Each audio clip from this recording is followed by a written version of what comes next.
Les habla Nicolás Pinzón de 13%. Y ojo con la bomba que se viene. Y claro, eso con un patriarca paisa es muy difícil. Un hombre exitoso, 36 años, y que llegue el cagón de hijo y le diga necesito que renuncies a la gerencia, porque yo necesito cogerla y necesito autonomía y necesito que te vas 40 días de aquí porque yo voy a transformar esto. Eso es muy aterrador. Bueno, eso es lo que en 13% llamamos un arranque vigoroso. Y es que si algo va a tener este episodio es vigor, vitalidad y rebeldía. Pero como algunos apenas pueden estar acomodándose los audífonos, les vamos a dar chance para que se alisten. Así que aquí viene la introducción. Pero ojo, una vez se termine, más les vale estar listos y atentos porque se los decimos de una vez, no van a querer perderse ni una palabra de lo que viene a continuación.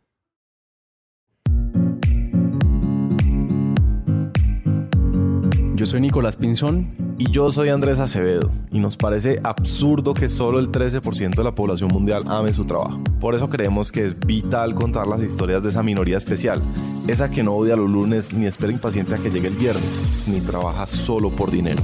Con la ayuda de todos ustedes queremos darle un nuevo sentido a esa parte de nuestras vidas que se llama trabajo.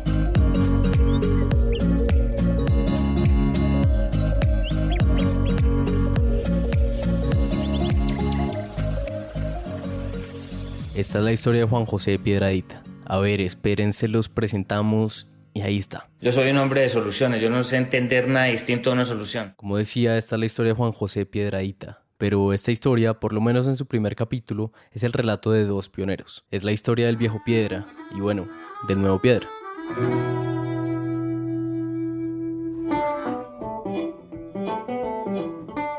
Acto 1. El golpe de estado amoroso. ¿Alguna vez han escuchado hablar de un golpe de estado amoroso? Por supuesto que no. Los golpes de estado son violentos y casi siempre se ven cabeza a rodar. Bueno, de pronto estamos exagerando, pero de lo que no hay duda es que los golpes de estado no se ejecutan con amor. Pues bueno, este sí. ¿Y quiénes son los protagonistas? Los protagonistas son los dos pioneros, es decir, el viejo y el nuevo Piedra. Arranquemos por el viejo Piedra. Viejo Piedra, un tipo maravilloso. Viejo Piedra se graduó de la primera promoción de ingeniero electricista en Colombia. Fue el primer decano egresado, 7 años. Piedra una eminencia. Piedra un tipo brillante, inteligente, una vara muy difícil para seguir. Yo no estaba detrás de esa vara. Piedra empezó la operación a vender repuestos para motor Cummins cuando no había un solo motor en el mercado. Empezó a vender motores para hacer población, para poder vender repuestos. Eso es un pionero. Él hizo su acto de pionero muy bien hecho, maravilloso.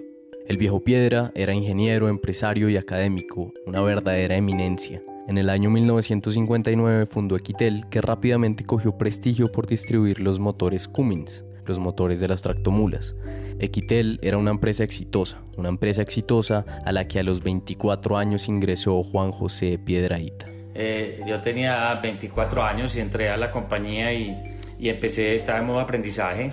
Yo tenía ya pues muy clara mi cuento, ya tenía muy claro el tema de mis fortalezas y mis talentos y todo, pero estaba en modo aprendizaje. Yo pues los primeros 6 meses, yo que me acuerde, me la pasé leyendo literatura de cruces de carta y todo, no en Google sino en físico, porque no existía nada de internet. Y entonces yo me leí toda la correspondencia de la compañía de los últimos 2 años para poder entender el entorno, poder entender cómo se comunicaba la compañía con la gente, y ahí empecé a entender muchos aspectos de la compañía. Y como a los 6 meses empecé a pensar que ya podía opinar con algo de criterio.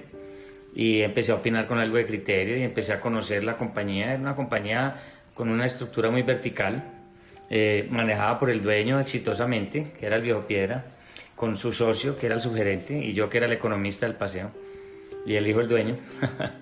Entonces era un poco la mentalidad de mi padre era: aquí está mi hijo, él va a aprender seguramente, y después con el tiempo, y la mentalidad mía era: yo quiero saber si me puedo enamorar de esta compañía y quiero emprender aparte hacer otros emprendimientos para probar mi capacidad de emprendedor, que era la que más me atraía. Entonces eso fue como a lo que me dediqué, y logré fundar 3 compañías en el tiempo. hasta que me enamoré de esta compañía, la comprendí, sabía cómo funcionaba y entendía para dónde la quería llevar.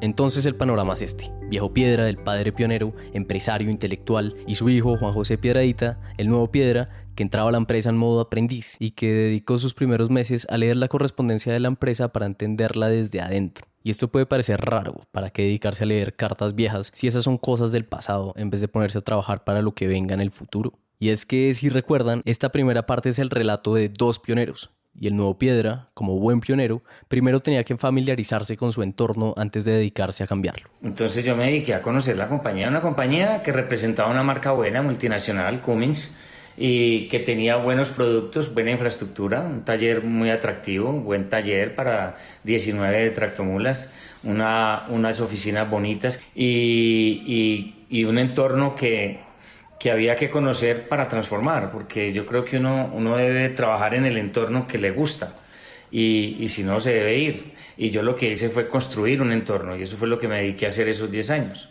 Enamorarme de la compañía e ir transformando un entorno a un entorno que fuera favorable a mí, porque era una compañía de ingeniería y la ingeniería no era ni mi fuerte ni mi pasión. Mi pasión estaba en otro tema. Ese otro tema que apasionaba al nuevo Piedra hace más de 20 años y que todavía hoy lo apasiona, se entiende mejor cuando hablamos del Tino Asprilla y de Falcao. Yo hago mucho el paralelo de los atletas de alto rendimiento, ¿cierto? O sea, son como una empresa. Primero tenían el modelo de negocios, quiere decir, nacieron con las características para ser atletas. Segundo, le metieron disciplina, o sea, lo administraron. Entonces, si uno tiene un modelo de negocio y lo administra bien, pues que tiene resultados. Una persona tiene talento y se entrena bien y es disciplinado, tiene resultados. Pero le mete a eso cultura, le mete sazón, le mete fuerza, le mete alma y lo que tiene es excelencia. Entonces yo digo que lo que teníamos era una compañía disciplinada y lo que hicimos fue meterle cultura, meterle esencia, meterle trascendencia y pasamos a ser pues mucho más relevantes. Y eso es lo que hace un atleta. O sea, Tino Asprilla era el mejor jugador del mundo. Lo que pasa es que él no se dio cuenta que él era el mejor jugador del mundo y no le metió la esencia para ser el mejor jugador del mundo. Simplemente era un tipo con un talento excesivo y practicaba mucho el fútbol con mucha pasión. Pero él no entendió que tenía que meter algo más, que sí se lo metió Falcao, que tenía la mitad del talento, pero fue el doble exitoso. Entonces uno dice, hay que entender eso. Para mí la cultura, para mí el modelo de negocios es bacanísimo, la disciplina administrativa es importante, pero eso solo es el motor. Pero el combustible fuerte que le da potencia y que lo vuelve una turbina y que lo manda es la cultura. Son las personas. Para Juan José Piedradita, las empresas buenas tienen un modelo de negocio y una buena disciplina administrativa. Pero las empresas excepcionales tienen algo adicional, un ingrediente que cuando se añade a la mezcla la convierte en una empresa excepcional: la cultura. Y ojo, hoy en día este tema puede tener sentido para muchos. Después de todo, la cultura organizacional es hoy un tema tan normal que uno podría caer en el error de creer que el nuevo Piedra no está diciendo nada nuevo. ¿Dónde está entonces el acto pionero del nuevo Piedra?, se preguntan. Pues es que esa diferencia entre una empresa buena y una empresa excepcional, entre el Tino y Falcao, que hoy nos parece que tiene todo el sentido, Juan José Piedradita la había entendido hace mucho tiempo. Hace tanto tiempo, de hecho, que cuando en el año 1995 Juan José decidió transformar la empresa que tenía por una cultura, muchos lo miraron raro. Aquí todo el mundo trabaja desde sus fortalezas, yo necesito gente feliz, y hablar de felicidad en el 95, eso era de locos, a mí la gente me miraba rarísimo. ¿A quién mira uno raro? Pues al que está hablando de cosas que no parecen guardar coherencia con la realidad, es decir, al loco, o en su defecto, al pionero.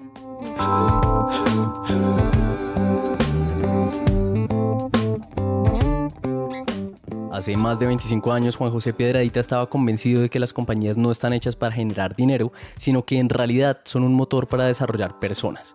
Esa frase era difícil de decir en el año 95 sin que lo miraran raro. Ahora imagínense lo difícil que era implementarla en una empresa jerárquica cuya cabeza no solo era un patriarca, sino que además era su propio padre, el viejo Piedra. Piedra era un tipo de un carácter muy fuerte. Y si yo no hubiera tenido carácter fuerte y si yo no hubiera sido un hombre rebelde, seguramente pues yo hubiera terminado pues montado en un BM sabroso, con un cargo sabroso, y hubiera recibido a papi pues la cosa y seguramente hubiera, ¿cierto? Pues hubiéramos tenido una compañía bacana que no trascendió mucho. Y es que el viejo Piedra tenía, digámoslo así, discrepancias filosóficas con la visión que su hijo quería implementar. Algo que él no creía, que eso es lo más difícil. Él no cree en la cultura organizacional. Él no cree él cree en un modelo de negocios de la vieja guardia. Los negocios son para hacer dinero. Y así piensa mucho empresario hoy todavía. Los negocios son para hacer dinero. Yo digo que el dinero es una consecuencia de la forma de hacer negocios. Y ahí teníamos una discrepancia fuerte.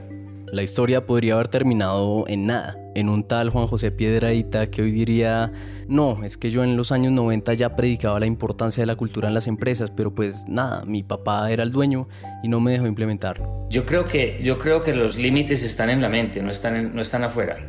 Es que dicen, es que yo traté, pero mi papá no dejó, mi jefe no me dejó, es que no me dejó. Dicen, tú no trataste verdaderamente.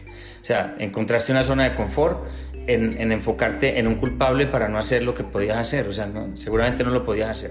Pero un verdadero pionero no es el que pone el tema sobre la mesa. Un verdadero pionero es el que pone el tema sobre la mesa y acto seguido saca el machete y empieza a cortar maleza y abrir el camino. Y para abrir camino las palabras son importantes, pero no bastan. Su discurso de la cultura no se iba a quedar en un mero discurso, iba a convertirse en un verdadero derrotero. Juan José Piedradita había entendido a lo que se refería el maestro budista Taizen de Shimaru, cuando decía que la filosofía viene después de la práctica, y con su convicción de que las empresas están para desarrollar personas y no al revés, iba a gestar el único golpe de estado amoroso del que tenemos noticia. Él hizo su acto de pionero muy bien hecho, maravilloso. Lo que pasa es que el modelo de negocios se le maduró y el mundo cambió y él no estaba dispuesto a cambiar. Uno a los 65 años, en esa época, era complejo cambiar. Hoy 65 años es diferente, la gente es más activa a los 65. Pero yo sí estaba, pues era en ebullición y era muy rebelde, pero respetándolo mucho, queriéndolo mucho, admirándolo mucho, pero con una rebeldía muy fuerte de esto tiene que cambiar, esto lo tenemos que transformar. Entonces fui muy categórico en decirle, yo tengo para dónde irme. Yo monté 3 compañías relacionadas con el sector de la construcción, las 3, y llegué hasta la presidencia de la Junta de Camacol. O sea, a mí no me llevó, la empresa del Viejo Piedra no me llevó a Camacol. Yo llegué a Camacol a través de mis empresas. Yo entré por mis empresas, yo representaba a mis empresas y llegué a la Junta y llegué a la presidencia de la Junta porque yo estaba en el sector constructor. O sea, y ese crecimiento paralelo hizo que me diera aquí cierta fuerza para hablar duro y para mostrarle que mi rebeldía tenía sentido. Y claro, eso con un patriarca paisa es muy difícil. Un hombre exitoso, 36 años, y que llegue el cagón de hijo y le diga necesito que renuncies a la gerencia, yo necesito cogerla y necesito autonomía y necesito que te vas 40 días de aquí porque yo voy a transformar esto. Eso es muy aterrador. Y pues Piedra es tan brillante y seguramente creía, él tenía cierta fe en que iba a pasar. Yo ya llevaba 10 años con él y ya él sabía que yo tenía perrengue, pues, y que yo podía. Entonces yo creo que fue como una suma como de todo y no fue que lo eché realmente. Yo pasé fue a gerenciar y él quedó de dueño y él quedó de presidente y él quedó allá con nosotros y era como nuestro mentor, nuestro tutor, y pues tenerlo ahí siempre fue, pues hoy lo extrañamos como nada en el mundo, pero permitió que yo me desarrollara todo mi potencial y me dejó jugar. De vez en cuando me metía y me tocaba sentarme pues y volver a neutralizar el tema, pero en general respetó mucho que se hiciera y claro, y cuando hay éxito pues la gente le va gustando el cuento. Hay 2 visiones bajo las cuales los empresarios se involucran en temas de cultura organizacional. Bajo la primera, el empresario encuentra en la cultura una manera de incrementar la productividad de la empresa, de sacarle más jugo al limón. Bajo la otra, la segunda, el empresario tiene la creencia genuina de que las personas van primero y de que no hay mejor oportunidad para que crezcan y desarrollen sus talentos que en el marco de una empresa. Juan José Piedradita era partidario de esta última. Y es que él había aprendido de primera mano lo diferente que se siente la vida cuando uno está en un entorno que le permite desarrollar sus talentos y convertirlos en fortalezas. La importancia de la cultura era para Juan José un asunto personal.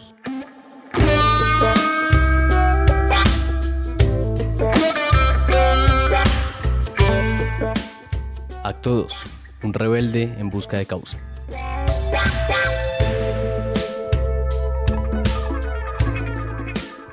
Yo vivía en Colombia, yo me fui a los 17 años, uno a los 17 años pues está en el sistema educativo de secundaria, que eso es como un sistema carcelario, todavía no ha mejorado mucho. Eso pues uno lo recogen tempranísimo, lo llevan a un patio, después tocan un timbre, lo llevan a unos salones, el que está en el salón es un piutz, ese no le importa cuáles son los talentos míos, sino lo importante es lo que él va a decir. Después otro timbre, pum, otra vez para el patio y así se lo llevan hasta que lo mandan otra vez a la casa, en un bus, eso es un sistema carcelario. Yo creo que ese es el modelo donde lo sacaron, porque por aquello de la disciplina, que es lo más tonto del mundo. Entonces, disciplínense, cuidado con desarrollar sus talentos, pero disciplinaditos, pues todo el mundo renuncia a sus talentos y a sus fortalezas y adáptense a esto que es por ahí. Y me parece que es un error estúpido. Entonces, como eso estaba todo así, cuando yo me fui para Estados Unidos me fui a liberar. Juan José no se fue de viaje a Estados Unidos. Lo suyo fue una verdadera expedición, una en la que, como todo expedicionario, buscaba vivir experiencias y ampliar su mundo.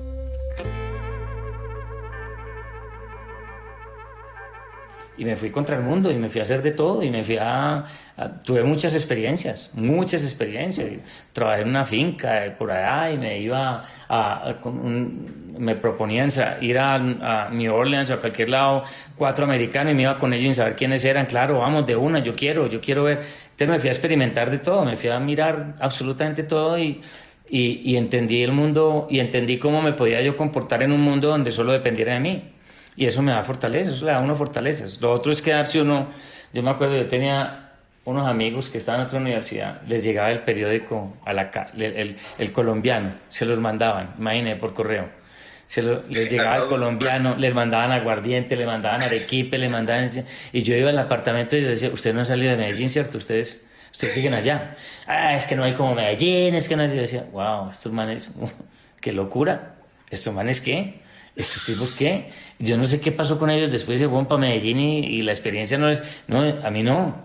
Yo me fui, a mí me interesaba era interactuar con toda clase de culturas y con toda clase de gente que pensara distinto a mí. El viaje de Juan José no fue el viaje de quien escapa de su realidad, sino el del que sabe que esa sensación de no encajar en un colegio no era culpa suya. Ser inadecuado no quiere decir ser averiado, quiere decir simplemente que uno no encaja, no se adecúa al sistema que alguien más diseñó. Y por eso este era un viaje que requería sobre todo de haber tenido la valentía de ir a buscar mis talentos y mis fortalezas, de jugármela, de irme.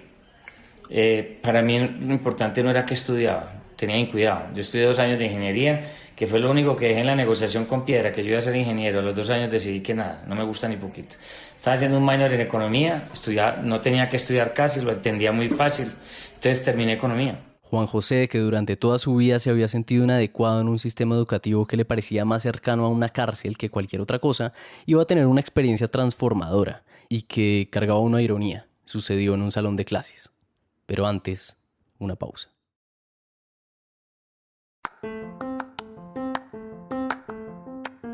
«13% es principalmente un podcast, eso es obvio si están escuchando esto, pero también es más que un podcast. Algo que verdaderamente nos importa es que lo que se habla en 13% no solo se quede volando en la teoría. Queremos, como los estoicos, ser prácticos y llevar la reflexión a la acción. Todo este cuento de la satisfacción en el trabajo en últimas no se trata de nosotros, es decir, ni de Andrés ni de mí, se trata de ustedes, nuestros oyentes. Es por eso que el año pasado, en 2019, hicimos 2 tertulias. Las tertulias, para los que no saben todavía, son espacios para profundizar en temas con invitados de alto nivel y de paso nosotros por fin poderlos conocer a ustedes. Las 2 tertulias que ya hicimos fueron tremendas. La primera fue con Tatiana Rodríguez, en la que hablamos de los peligros de la pasión. Por otro lado, me gustaría problematizar un poco más atrás el concepto de pasión, porque es que aquí no sabe. Y la segunda con Efrén Martínez, y uno de los temas centrales fue tratar la vida como una startup. Yo creo que la vida hay que manejarla un poquito como una startup, hace experimentos, usted genere sus hipótesis de valor. Ahora, adaptándonos al nuevo mundo, la noticia es que haremos una tertulia virtual. Una que será muy práctica, una con un tema clave para navegar la vida, el desarrollo de fortalezas como herramienta para ser recursivos. Y hasta acá el spoiler de la tertulia que se viene. Todavía no les vamos a decir quién va a ser nuestro invitado, pero nos tiene muy emocionados porque es una de las personas que más sabe de este tema. Eso sí, vayan agendando la fecha. 6 de junio a las 10 de la mañana. Ahí nos vemos. Estén muy atentos porque los cupos son limitados. La mejor forma para estar atentos para toda la información y los detalles de esta próxima tertulia es siguiéndonos en nuestros canales de comunicación. Puede ser por Instagram, en @13% si todavía no nos siguen, y especialmente uniéndose a nuestra línea de WhatsApp. El número lo encuentran en el link de nuestro perfil de Instagram y en todo caso, por si quieren anotarlo ya, el número es +57 305 298 1984. Estén atentos a la información y aún más atentos a lo que se viene de la historia de este episodio, la historia del pionero, el pionero Juan José Piedrahita.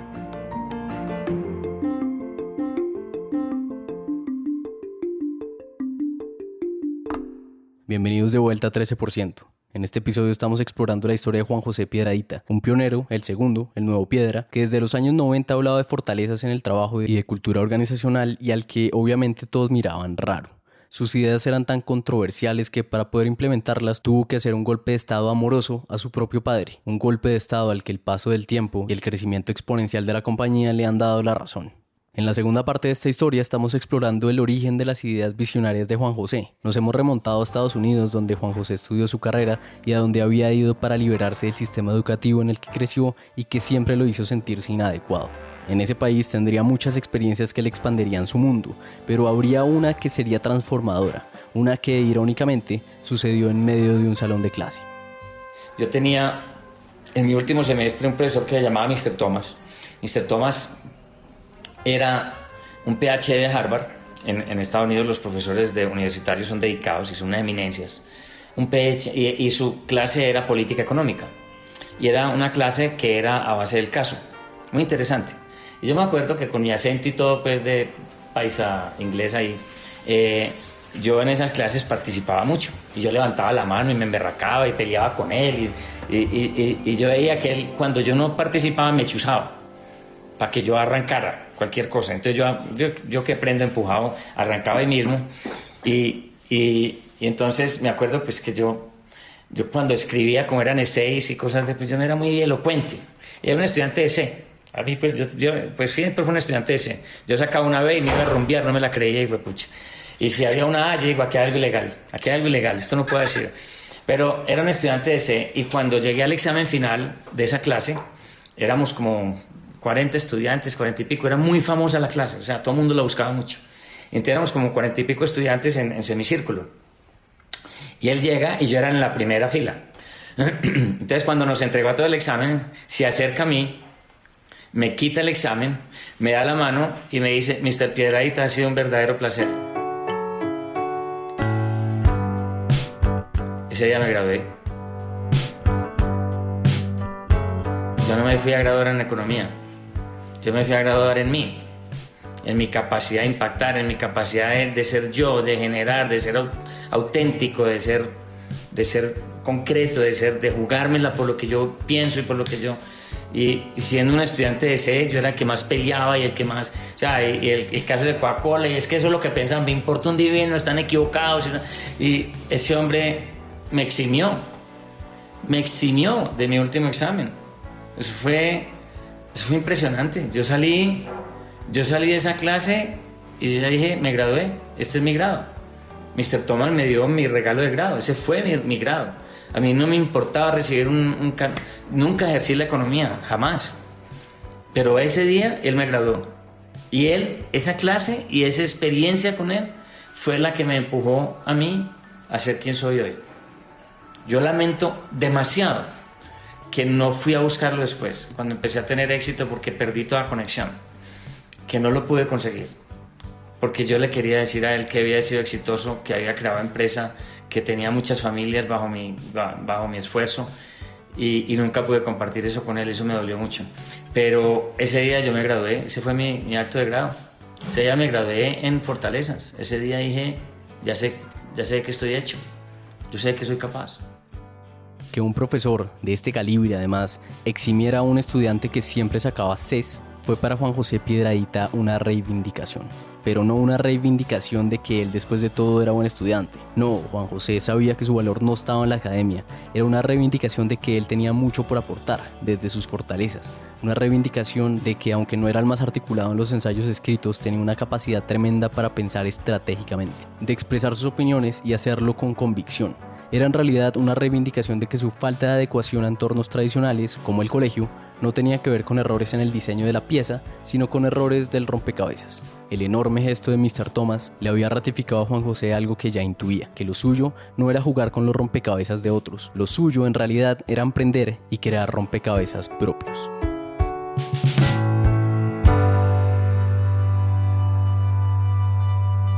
Esa es la magia de la rebeldía.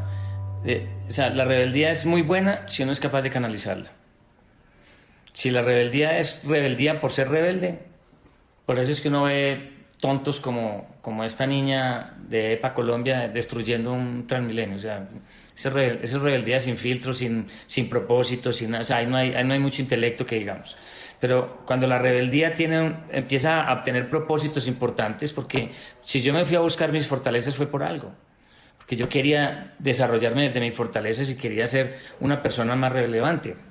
Y eso fue lo que busqué. Entonces digamos que cuando uno es capaz de canalizar la rebeldía, se vuelve una mejor persona. No quiere decir que la rebeldía es mala. Se coge la historia de muchos líderes, empieza por Steve Jobs. Los viajes que se dio Steve Jobs de LSD fueron impresionantes. Steve Jobs era una cabra, pero supo canalizar todo eso. Esa es la diferencia. En tu caso, ¿cómo se vio esa rebeldía? Pues para empezar, yéndome y llegando a actuar desde mis creencias, porque yo manejaba la compañía con características muy diferentes a las que manejaba el Viejo Piedra, siendo respetuoso, pero lo hacía a mi manera, todo el tiempo. Y por eso fue que se construyó el famoso golpe de Estado amoroso, porque cuando yo me construí alrededor de lo que yo pensaba, pues éramos dos mentalidades muy diferentes, no podíamos estar en la misma compañía liderando, era imposible. Entonces era uno de los dos. Y pues ahí fue donde... pero mira que fue una rebelión respetuosa. Hay veces peleábamos mucho, en las compañías familiares se pelea mucho, es complicado. Piedra tiene carácter fuerte, yo tengo carácter fuerte, pero realmente lo hacíamos desde el mayor respeto y desde un cariño profundo. Y cuando yo tomé las riendas de la compañía empezó a multiplicarse y a crecer exponencialmente, nos volvimos grandes amigos, nos volvimos socios, de verdad, grandes amigos, hablamos de tú a tú y no, pues todo lo que le aprendí yo al Viejo Piedra, yo me pongo a mirar y es una locura, es una magia. Es una magia, tener la oportunidad de haber tenido un padre como el Viejo Piedra, un tipo tan sobrado en la vida, un tipo tan capaz, un carisma impresionante, y haber tenido como la capacidad de ser lo suficientemente rebelde como para ponerme de tú a tú con él, que era muy complejo, porque yo nunca pensé en saltar su vara. La vara de Piedra era muy alta, muy intelectual, él era él, y yo era yo, y él era alrededor de su alma mater, de su tema académico, de su tema científico, de todo su tema técnico, ingeniería y todo. Y el mío era cultura organizacional, las personas. En su expedición a Estados Unidos, Juan José Piedradita encontró su causa. Su rebeldía había dado frutos y no era una rebeldía destructiva, todo lo contrario. Juan José, para lo que estaba listo, era para construir. De primera mano había experimentado lo que significa operar desde las fortalezas y ahora que volvía a Colombia preparado para canalizar esa rebeldía. Entonces cuando empecé con toda la humildad, tranquilo, porque uno no puede llegar pues como... Y nunca, me acuerdo que Piedra me dio una oficina y a mí me da pena entrar a la oficina. Pues, ¿yo qué estoy haciendo con una oficina? Bajaba y los técnicos me decían doctor y me metía a un baño a morirme de la risa. Le decía, Juan, ¿cuál doctor, hombre? No me jodas. Vos me cargaste a mí, no me jodas, yo venía a jugar carritos aquí. Entonces es como todo eso, yo lo que traté fue de ser muy auténtico siempre, pero ese hecho me dijo a mí que me fui por una razón, que logré mi razón y que cuando yo tuviera la suficiente madurez para decir yo voy a liderar un tema importante aquí, y lo hice con las empresas que fundé, cualquiera que esté conmigo trabaja desde sus fortalezas y su felicidad. Porque después a los varios años, como a los 10 años de nosotros haber arrancado, Harvard y Stanford y Yale y todos empezaron a hablar de felicidad. unos genios, pues. Yo no sé cómo se dieron cuenta que una persona feliz era más productiva, muy berracos. Me imagino que los laboratorios eran impresionantes y los estudios, y nombraron a los tipos más tesos de la Tierra para definir que una persona desde su felicidad es más productiva. Unos berracos. Y claro, ya les sacan flete a eso y la gente va a clases de felicidad. Y uno va al Bashar dando allá clases de felicidad, feliz de la vida, y todo el mundo feliz pegado. Y para mí ese es un tema tan natural como el agua. Acto 3. Te escuché, Ramiro. Y mira esto, analiza las empresas de Estados Unidos, por ejemplo. Las compañías del este, ¿a qué obedecen? Todas se mueven por el valor de la acción. Wall Street manda la parada. Entonces tienen poquitos valores porque no les interesa pues trabajar con muchos conceptos de valores y de cultura y de todo eso. Para ellos la cultura, ellos tienen clichés que los sacan de escritos y maricadas y gente que contratan para que piensen esas cosas, y esas personas piensan, las escriben, las ponen por ahí muy bonitas, como tienen tanta plata para meter, entonces las ponen en unos elementos wow, pero realmente tú hablas con un empleado, porque tienen empleados de esas compañías y no reflejan nada de esas maravillas que tú ves por ahí. Pero ándate para las del oeste, donde está Google, donde está Apple, donde están todas estas compañías maravillosas. Todas son basadas en cultura. Todas le dan una preponderancia al ser impresionante. Las del este le dan preponderancia al saber y premian el saber. Las del este premian el ser. Y lo más irónico es que el saber pertenece al ser. Y el saber nunca ha hecho nada. El que lo hace es el ser que tiene el saber. Y entonces a mí me parece casi que insólito. Me parece compañías grandotas que hacen mucha plata porque son capaces, tienen mercados gigantes y son gente muy brillante que son capaces de desarrollar cosas muy berracas, pero no son capaces de trascender, no trascienden, no. Ahí no hay mucho, o sea, no generan admiración. Para Juan José Piedradita, la trascendencia era un asunto vital, y no es trascendencia entendida como qué quedará de nosotros cuando ya estemos muertos. Es más un tema de cuál es el impacto de las cosas, una obsesión por responder las preguntas más elementales de todas, que son a la vez las más importantes. ¿Para qué hacemos estos productos? ¿Para qué tenemos relaciones con los clientes? ¿Para qué contratamos personas? Analizo mucho el impacto de las cosas, el impacto de las palabras, el impacto de lo que hago, el impacto de lo que hace la gente. Me gusta mucho verlo, el impacto, me gusta mucho ver más allá. A mí no me interesa un producto, a mí me interesa un producto cómo impacta a alguien. Y si tú miras la cultura nuestra, pues el propósito principal es el desarrollo de las personas. Pero hay un segundo propósito que es mayor también, que es la productividad de los clientes. Y si tú miras el método dentro de la cultura vida, es ver más allá. Es desde el proveedor cómo llegamos al cliente del cliente. O sea, cómo engranamos en la productividad de un cliente, cómo vemos más allá, cómo visualizamos de tal forma que podamos hablar un lenguaje que nos conecte, que nos permita desarrollar una solución que sea coherente con el propósito de un cliente y que nos podamos unir a ese propósito. ¿Y cómo actúa una persona o una empresa que se preocupa por el impacto de lo que hace? Bueno, para empezar, se preocupa por el lenguaje que usa. Para mí, cuando la gente tiene empleados, es un recurso.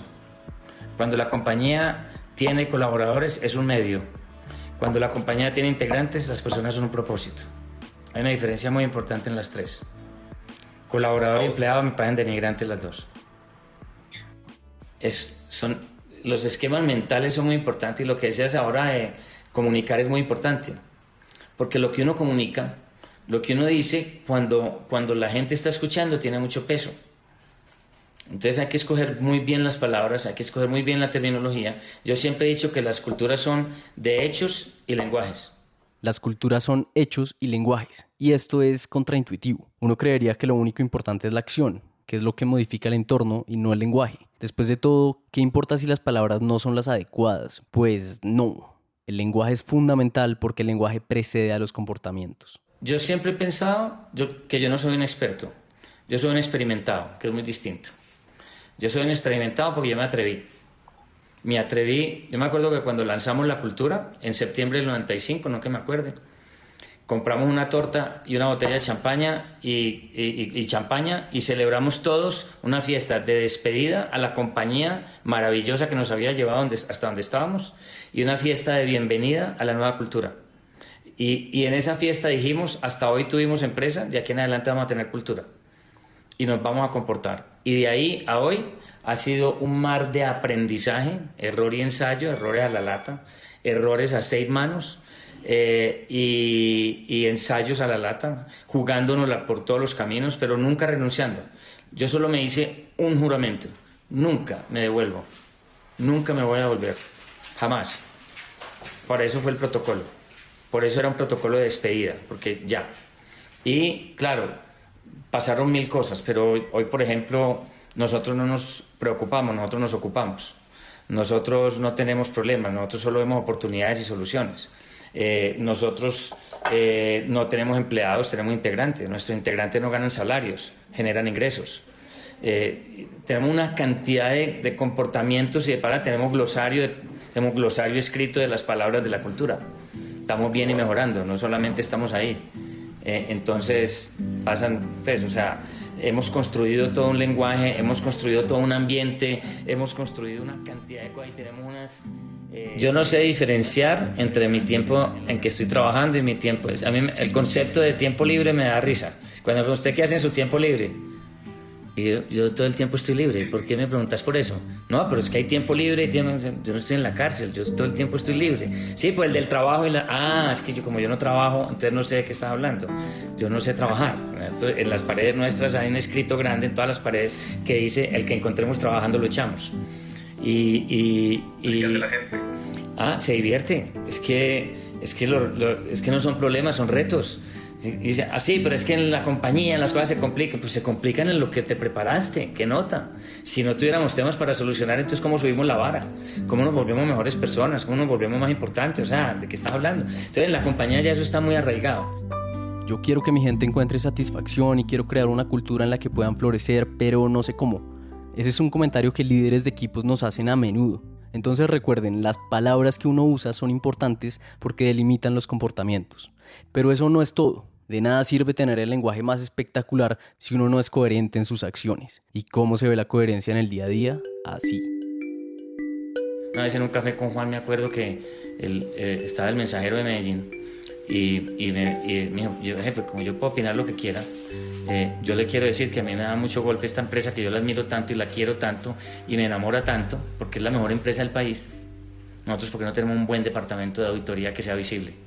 Todas partes donde yo llevo cartas y recojo facturas y hago de todo, ¡pum!, ahí veo el departamento de auditoría.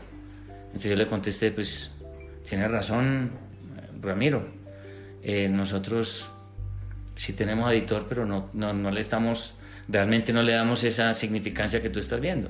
Al mes teníamos departamento de auditoría marcado con todos los juguetes, con toda la cosa, y una foto mía con el departamento marcado: Ramiro Love, muchas gracias, me encanta tu amor por esta compañía, te escuché.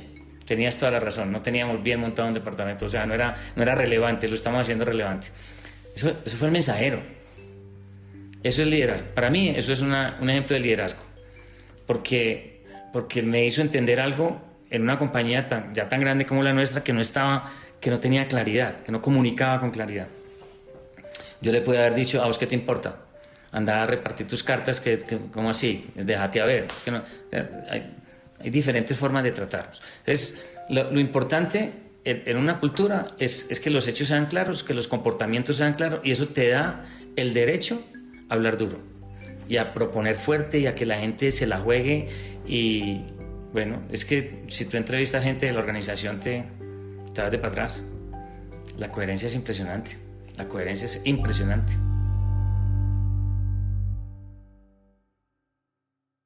Bueno, y a todas estas, ¿para qué sirve este tema de la cultura?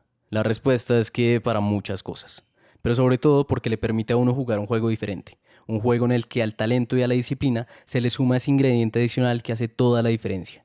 Piensen, por ejemplo, que hay empresas como WeWork con modelos de negocios que pueden ser increíbles y que hacen todo bien, hasta que de un momento a otro se derrumban, se desploman. El ejemplo que me diste fue el que te di ahora, el Tino versus Falcao. WeWork es Tino. Tenía una idea maravillosa, un concepto absolutamente increíble, pero no tenía mentalidad de campeón. O sea, no tenía cómo generar una cultura alrededor de semejante idea. Y eso fue lo que le pasó. O sea, es una persona con una idea maravillosa, pero con un ego que no lo dejó ni pensar y una actitud que iba en contra de lo que él vendía y de lo que él entregaba. Entonces yo creo que lo primero que hay que tener cuando uno tiene que pasarle a los integrantes esta energía es coherencia. Es coherencia. Y yo actúo en coherencia. Una llegada mía a la oficina, pues me demoro 30 minutos para llegar a mi sitio. Entre otras cosas que no tengo sitio, no tengo oficina. El solo hecho de no tener una oficina con 9 edificios da a entender que eso es una forma de relacionarme y decir, siempre estoy disponible, aquí estoy. No tengo oficina. O sea, ir a mi oficina no tiene ningún reto porque no hay oficina. Entonces, el hecho de que yo quiero saludar a todo el mundo todas las mañanas y paro a hacer micro reuniones en cada sitio y la gente sabe que tenés un minuto, claro, ¿qué necesitas? O sea, estar disponible, estar en la jugada, ser muy coherente cuando pasan cosas difíciles.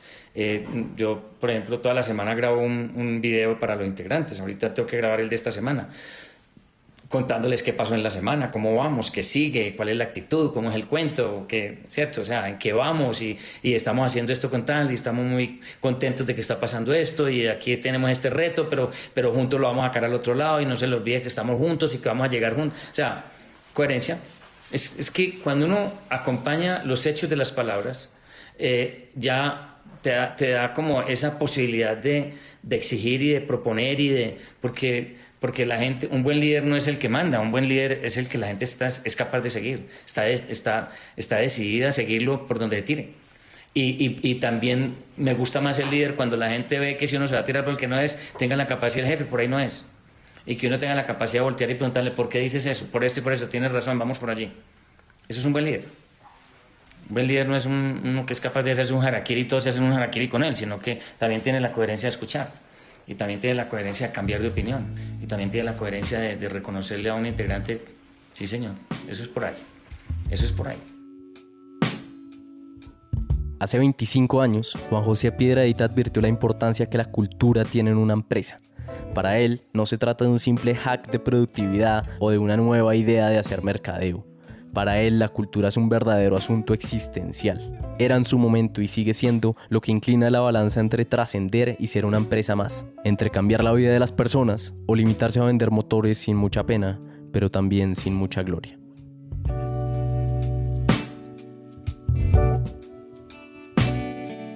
La gente no entiende la importancia de las culturas. A mí me da mucha risa cuando uno habla de cultura y la gente cree que eso es como un plan de mercadeo. Es como, cultura, eso es como, hay que invertir en eso, es como un plan de mercadeo, dice, no hay plata para eso, dice, no. La cultura es la estrategia, la cultura tiene que ser la compañía, la cultura es lo que habla, todo lo otro es lo que sigue, pero la sombrilla es la cultura. Y yo creo que las compañías que entienden eso son más tesas. Miren a Google, miren a Apple, miren a Apple, Nosotros peleamos con chequeras muy grandes y somos unos duros cuando estamos peleando, somos muy fuertes, porque el mercado nos respeta y nos quiere mucho. Y mi gran problema, uno de mis grandes problemas es la caja, porque crecemos tanto que acompañar la caja es un rollo, entonces nos toca parar, nosotros no paramos porque no sabemos crecer, nosotros paramos porque no nos da la caja. Y como no tenemos inversionistas y apenas estamos como abriendo ese espacio, entonces no crecemos como locas, sino en orden. Pero 830 familias es un logro bastante importante, me parece a mí.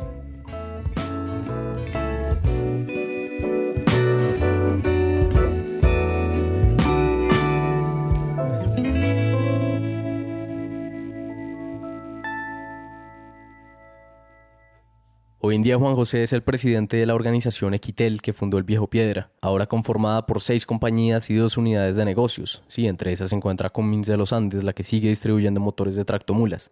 Y está también Cúbico, que realiza procesos de transformación cultural en otras empresas. Si les gustó este episodio, lo más probable es que también les vaya a gustar el episodio bonus de Juan José Piedradita. En ese episodio adicional, Juan José nos cuenta cómo se navega el COVID cuando uno no tiene una empresa, sino una cultura. Este episodio fue producido por Andrés Acevedo y por mí, Nicolás Pinzón. Muchas gracias por escucharnos y hasta la próxima.